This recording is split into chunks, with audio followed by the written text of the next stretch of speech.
Hello everyone, welcome back to the YouTube channel. Today, we're diving deep into a topic that has caught the attention of the entire Asia-Pacific region, the recent plans of the Philippines to acquire advanced missile systems from the United States. This development is not just a routine defense upgrade, it's a statement of intent, sovereignty, and strategic planning, and it could shape the balance of power in the region for years to come.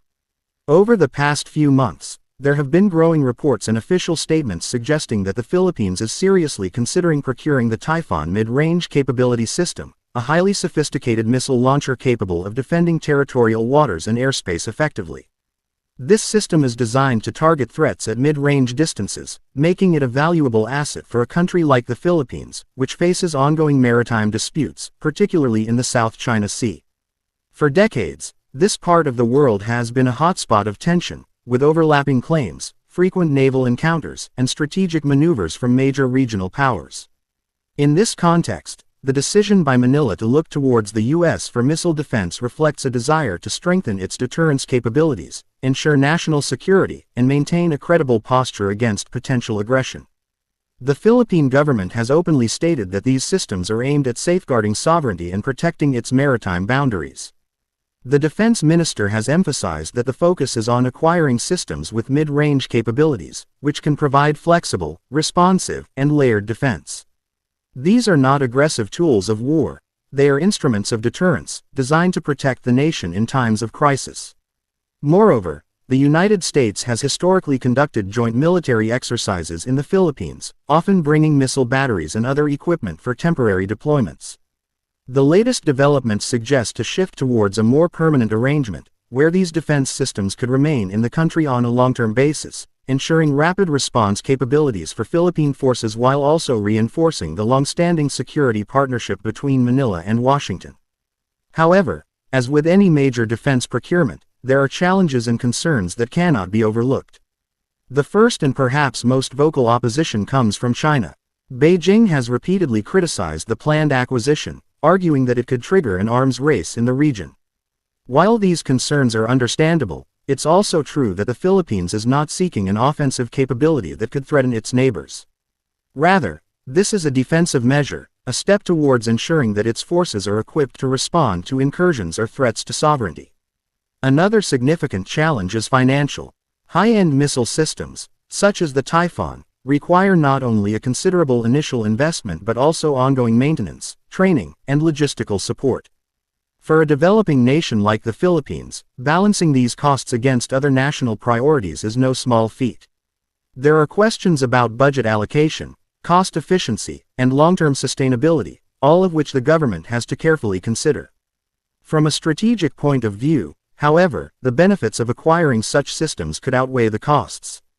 They enhance deterrence, provide a credible defense, and send a clear signal to both allies and adversaries that the Philippines is serious about protecting its territory.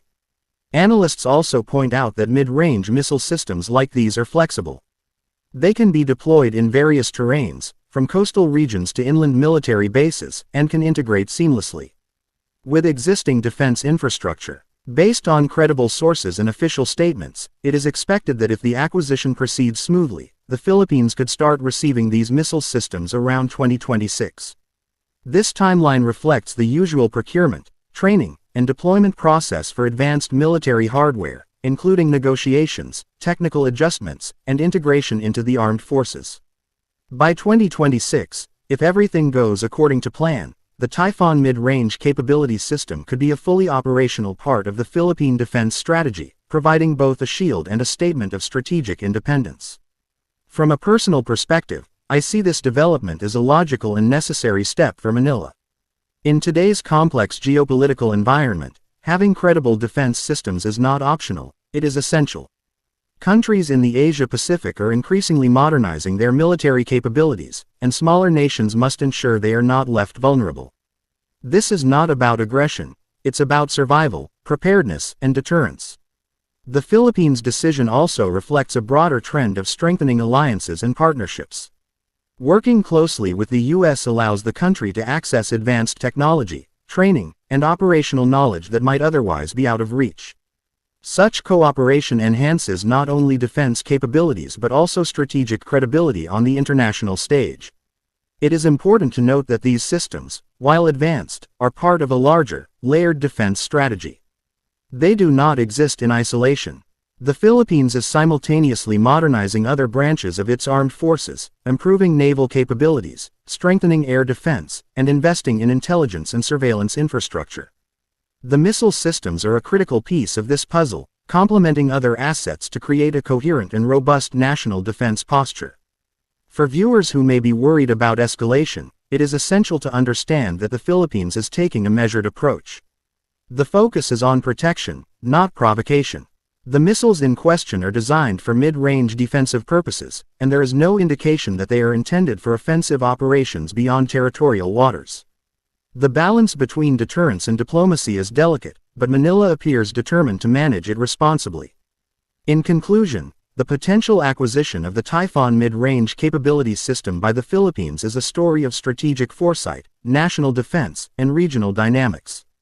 By 2026, if the procurement is successful, these missile systems will likely become a tangible symbol of Manila's commitment to sovereignty and security. From both a defense analyst's viewpoint and a personal perspective, this move is understandable, necessary, and carefully considered. While challenges exist, financial, political, and diplomatic, the long-term benefits in terms of deterrence, readiness, and regional influence are substantial. It will be fascinating to watch how this development unfolds over the coming years and what impact it will have on the broader Asia-Pacific security landscape. Stay tuned, because developments like these are shaping the future of regional defense, and for countries like the Philippines, they represent a step toward self-reliance, strategic clarity, and a more secure tomorrow.